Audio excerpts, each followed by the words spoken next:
दोस्तों नमस्कार। 13 दिसंबर 2001 की ये तारीख हो सकता है कि आप में से बहुत सारे लोग भूल चुके हों, लेकिन आज मैं आप सबको एक बार फिर से याद दिलाना चाहता हूँ कि यही वो तारीख है 13 दिसंबर 2001 जब लोकतंत्र के मंदिर कहे जाने वाले भारत के संसद पर आतंकवादियों ने हमला कर दिया था। और उस हमले के अंदर संसद के सुरक्षा में लगे कई सारे सुरक्षाकर्मी अपना जान गंवा चुके थे। और आज 13 दिसंबर 2023 को जब उनकी 22वीं बरसी मनाई जा रही थी, सब लोग उनको श्रद्धांजलि दे रहे थे,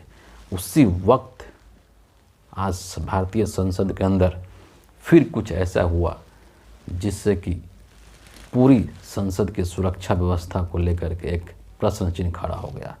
कि इतनी बड़े स्तर पर किस तरीके से सुरक्षा में चूक हुई। दरअसल आज के इस वीडियो में हम लोग इन्हीं सब बातों पर जिक्र करेंगे, चर्चा करेंगे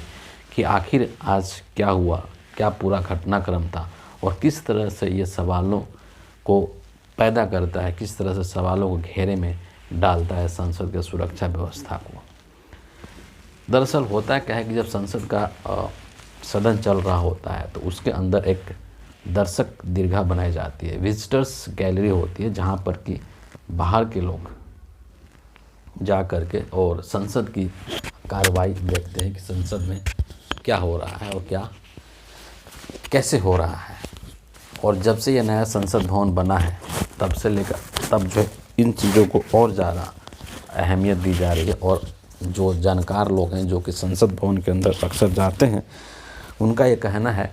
कि पहले के अपेक्षा, पहले की तुलना में अभी जो विजिटर्स की संख्या वो काफ़ी ज़्यादा बढ़ गई है। तो आज जब 13 दिसंबर को संसद चल रहा था तो हमेशा की तरह जो विजिटर्स गैलरी होती है वो पूरी तरीके से भरी हुई थी और सदन चल रहा था। और अचानक से क्या होता है कि दर्शक दीर्घा से दो लड़के संसद के फ्लोर पे छलांग लगा देते हैं ऊपर से,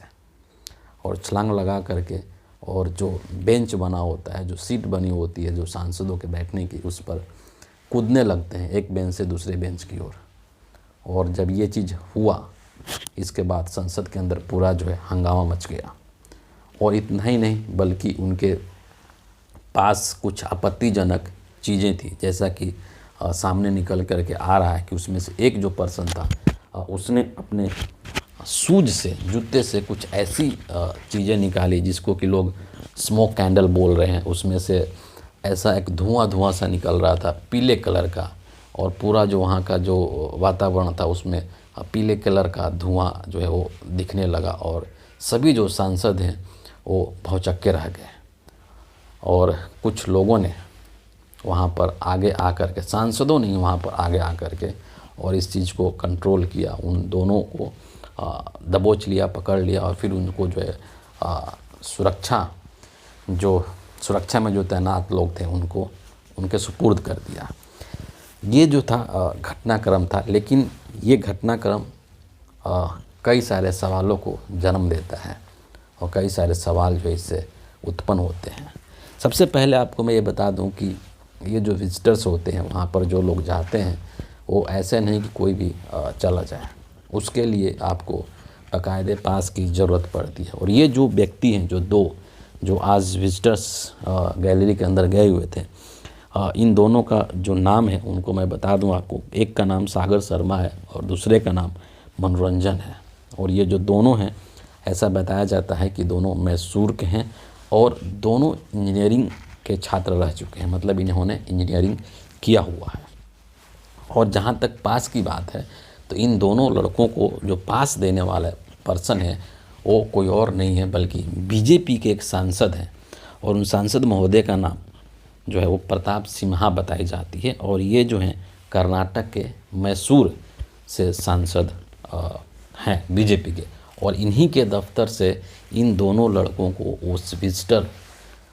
गैलरी का पास इशू किया गया था। इसके बाद ये सारी जब चीज़ें हो गई, हालांकि होने के बाद में जो ये सांसद महोदय हैं बीजेपी के, प्रताप सिन्हा, इन्होंने जाकर के लोकसभा के जो स्पीकर हैं ओम बिरला और जो संसदीय कार्य मंत्री हैं प्रहलाद जोशी, उनके सामने जाकर के अपनी सफाई पेश की है और अपने पक्ष रखा होगा। लेकिन सिर्फ इतने से बात नहीं बनने वाली है, बल्कि इससे और भी कहीं ज़्यादा मामला जाता है। सबसे पहले यहाँ पर कुछ जो बुनियादी सवाल हैं वो ये हैं कि आप इन सब मामलों को लेकर के, और इस पर बहुत ज़्यादा रिएक्शन नहीं हो रहा है, ख़ास करके जो गोदी न्यूज़ चैनल्स हैं और उनके जो एंकर्स हैं, है ना। लेकिन आप कल्पना कीजिए कि ये जो संसद का पास है, ये पास अगर किसी अन्य पार्टी के सांसद के द्वारा इशू किया गया होता, यानी कि किसी गैर बीजेपी पार्टी से, कांग्रेस हो सकती है, आम आदमी हो सकती है, या कोई और पार्टी हो सकती है, उसका कोई सांसद अगर इन दोनों लड़कों को पास दिया होता और ये घटना होती, तब क्या होता। नंबर 2, शुक्र मनाइए कि ये जो दोनों लड़के हैं ये हिंदू हैं, ये मुस्लिम नहीं हैं। अगर ये मुस्लिम होते तो गोदी मीडिया के न्यूज़ चैनल्स और न्यूज़ एंकर्स जो है वो गला फाड़ फाड़ करके ऐसे चिल्लाते जैसे कि टीवी तोड़ करके बाहर निकल आएंगे, और किस तरीके से इसको एक नए तरीके का धार्मिक रंग देने की कोशिश की जाती है। अगली जो बात है वो ये है कि आपको जो लोग मतलब जो संसद में जाते रहे हैं, है ना, खास करके जो पुराने जो संसद भवन है, उनका कहना है, मैं कभी संसद में गया नहीं हूँ, लेकिन जो लोग जो संसद में गए हैं पहले, और उनका कहना है कि पुराने संसद के बारे में कि वहाँ की सुरक्षा व्यवस्था ऐसी थी, इतनी पुख्ता होती थी कि कोई भी जो विजिटर है वो एक पेन तक नहीं लेकर के जा सकता है संसद भवन के अंदर और वहाँ विजिटर्स गैलरी में। लेकिन यहाँ पर ये जो नया संसद भवन, जिसको कि मोदी जी ने बहुत ही ढोल नगाड़े के साथ बनवाया था और उसका उद्घाटन किया था, इसकी सुरक्षा व्यवस्था कैसी थी कि वो जो पर्सन है वो अपने जूते के अंदर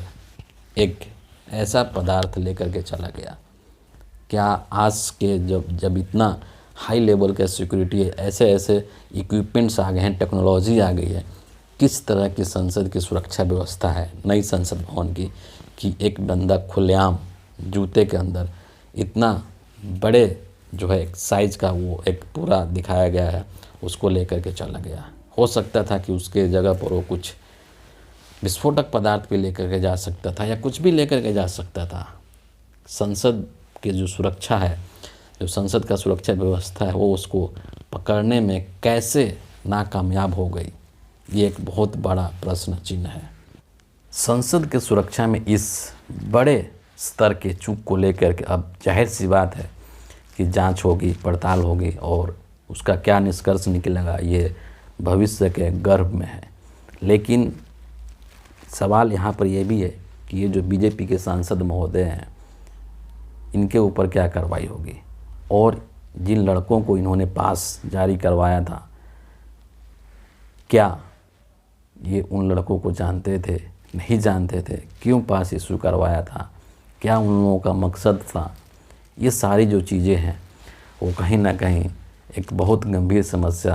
पैदा करती है देश के सभी सांसदों के ऊपर, जो कि वहाँ पर पूरे देश भर के जनता का प्रतिनिधित्व करते हैं। दूसरी तरफ जब ये संसद भवन बना था, आपको याद होगा कि नरेंद्र मोदी किस तरीके से बोलते थे कि सुरक्षा की दृष्टि को लेकर के ये संसद भवन बहुत ही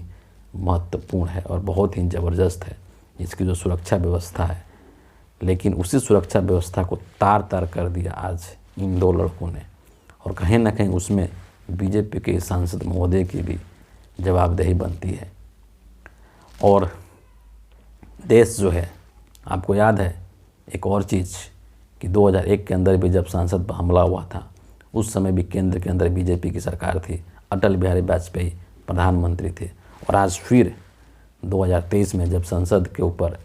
इस तरीके से हमला करने का या उपद्रव करने का प्रयास किया गया, तो आज भी जो है नरेंद्र मोदी का शासन है, बीजेपी का शासन है। तो क्यों, ये एक बहुत बड़ा सवाल है कि क्यों इस तरह के जो हमले होते हैं, हमले के प्रयास होते हैं, वो बीजेपी के शासनकाल में ही होते हैं। अब इसमें कई तरह की बातें निकल करके सामने आएगी, जिसको कि अभी कहना इतना ज़्यादा उचित नहीं होगा। लेकिन इस पर इतनी बड़ी घटना हो गई और इसके बावजूद भी देश के प्रधानमंत्री, देश के गृह मंत्री या देश के जो रक्षा मंत्री है उनमें से किसी का भी कोई आधिकारिक बयान नहीं दिया गया है। इसका मतलब क्या है कि आपके लिए ये सब जो चीज़ें हैं वो मायने नहीं रखती हैं, वरना आधिकारिक तौर पर बयान देना चाहिए। और जब सब संसद के अंदर जब संसद की दोबारा जब बैठक हुई और जब विपक्ष के जो नेता हैं अधीर रंजन चौधरी, उन्होंने जब बोलना शुरू किया तो लोकसभा का अध्यक्ष ओम बिरला बार बार उनको चुप कराने की कोशिश कर रहे थे, बार बार उनको बैठाने की कोशिश कर रहे थे। इसका मतलब क्या है कि कहीं ना कहीं इस मामले को लेकर के लीपापोती करने की कोशिश जो है वो अभी से ही शुरू हो गई है। तो जांच होने के बाद क्या इसका रिजल्ट निकलेगा, आप इसका अंदाज़ा लगा सकते हैं। ये देश जो है कितना सुरक्षित हाथों में है, ये एक बहुत बड़ा प्रश्न है। और संसद, जिसे कि लोकतंत्र का मंदिर कहा जाता है, उसके ऊपर हमला होना या उस पर इस तरह का उपद्रव करना, ये निंदनीय ही नहीं है, ये भर्त्सना के लायक ही नहीं है, बल्कि इसकी जितनी भी निंदा की जाए वो कम है। कहीं ना कहीं आपके लोकतंत्र को ख़त्म करने की एक साजिश हो सकती है और माहौल अभी चुनाव का भी है। तो फिलहाल आज के इस वीडियो का इतना ही है और आप अधिक से अधिक इस वीडियो को लाइक कीजिए, अपने लोगों के साथ शेयर कीजिए और हमारे चैनल को सब्सक्राइब करके हमें ज़रूर सपोर्ट कीजिए। बहुत बहुत धन्यवाद।